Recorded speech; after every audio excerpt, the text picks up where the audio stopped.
Hey there! Today we are just going to do some quick and cozy mending and some altering. I have put off doing some of these things for a bit now. So first we are going to darn some socks. Then I have a pair of my favorite house pants that I need to patch. And an old quilt my grandma made me needs a patch. And let's see, the last thing is I need to raise the hem on my hazel skirt. So yeah, I think that's gonna be it. I just want to get these quick fixes done before the end of the year, which is coming up so soon. So let's get to it. The first sock I need to repair is one that I knit myself. One of the heels has become thin. I'll be using yarn that I saved from this exact project to do duplicate stitch on the thin area before it can turn into a hole.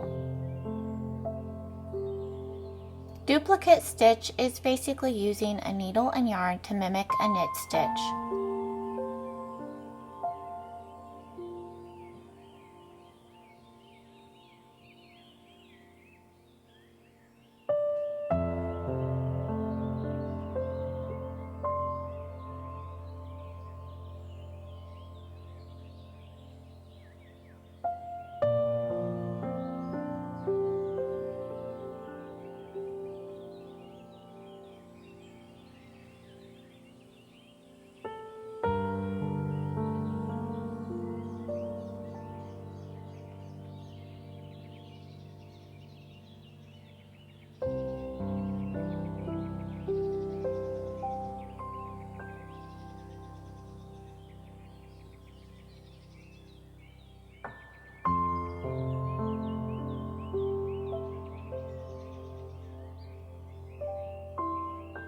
The other socks I need to repair are commercial. They have actual holes that I'll be darning with some hand-spun Romney wool. These will felt into a cushy patch with washing and wearing.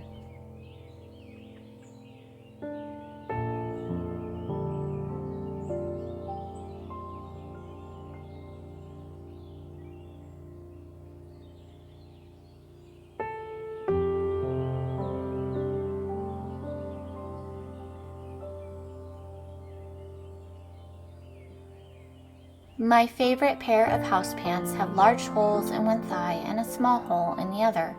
I'm patching it using an old t-shirt.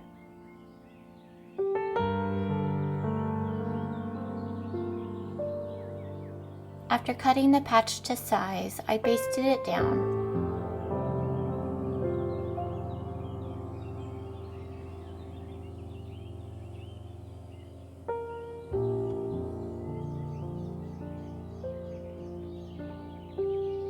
This was then sewn down with running stitches.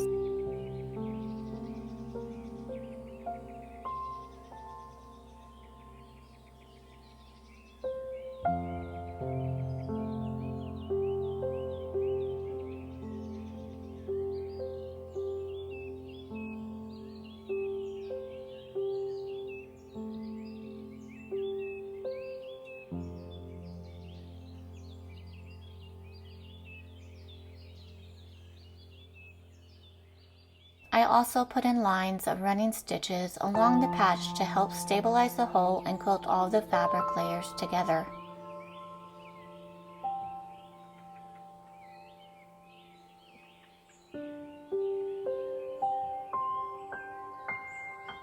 The second hole, which was much smaller, was quickly sewn closed.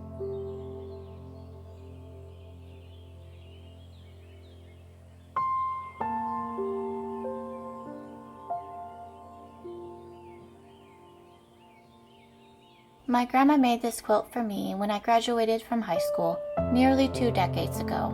It's seen a lot of use and a lot of washing. This large torn section started as a little hole that one of my children decided to enlarge. This strip of orange fabric is a scrap from cutting a quilt. Luckily, it's just the right length for this patch. I did need to cut it down to 2.5 inches wide to match the strip I was replacing. All of the edges were folded under 1/4 inch and pressed.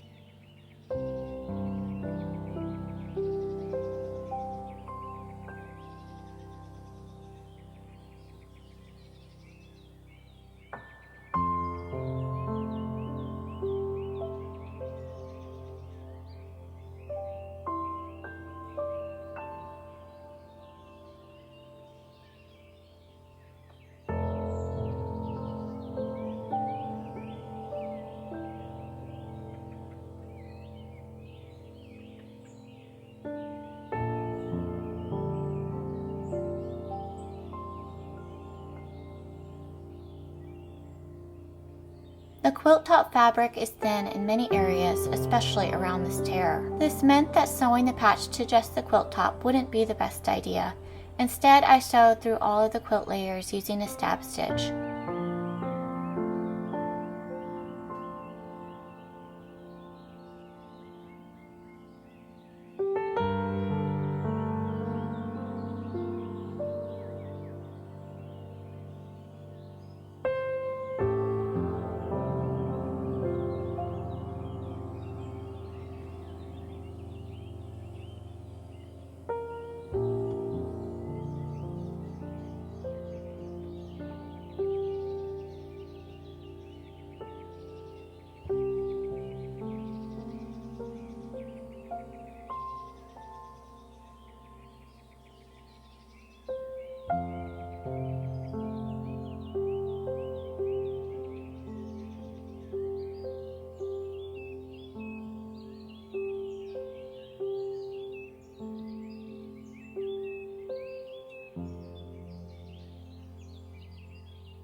While the orange fabric I used isn't quite the right hue, it does still feel really great to have this large tear patched up.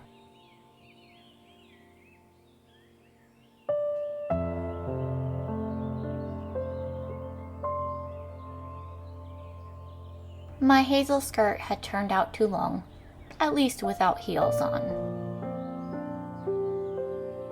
I had estimated that 2 inches would be the right amount to raise the hem. I marked 2 inches with a pin at the center back seam and then folded and pinned the 2 back panels of the skirt up in a gentle curve.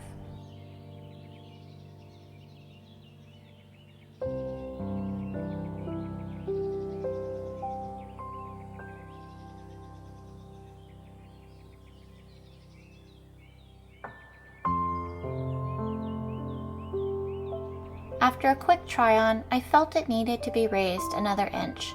So I refolded and repinned the back panels again. Then I pressed the new hemline so it would behave while sewing.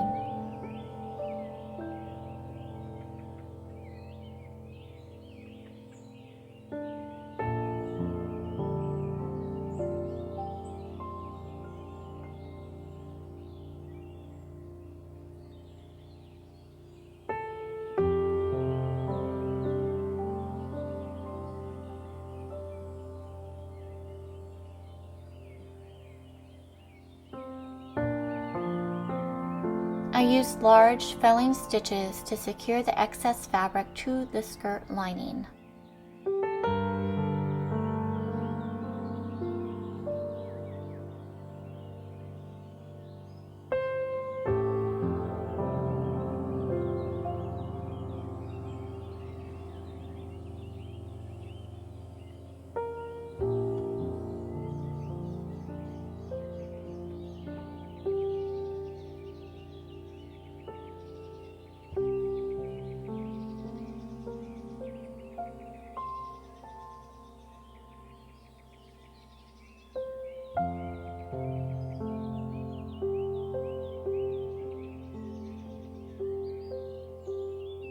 Now I can wear this skirt without shoes and not worry about stepping on it.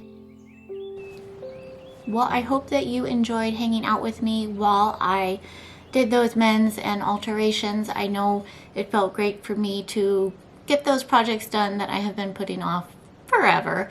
You know, it's just really nice to knock that out before the end of the year and be able to start fresh with new fixes and such. I'm sure I will have many more socks to darn in the future. And of course the quilt does have more patches that need to be put on it because it is an old quilt and much loved. So have a great rest of the week and I will see you again next Sunday with the last video I am doing for 2021. When did I get to the end of the year? crazy.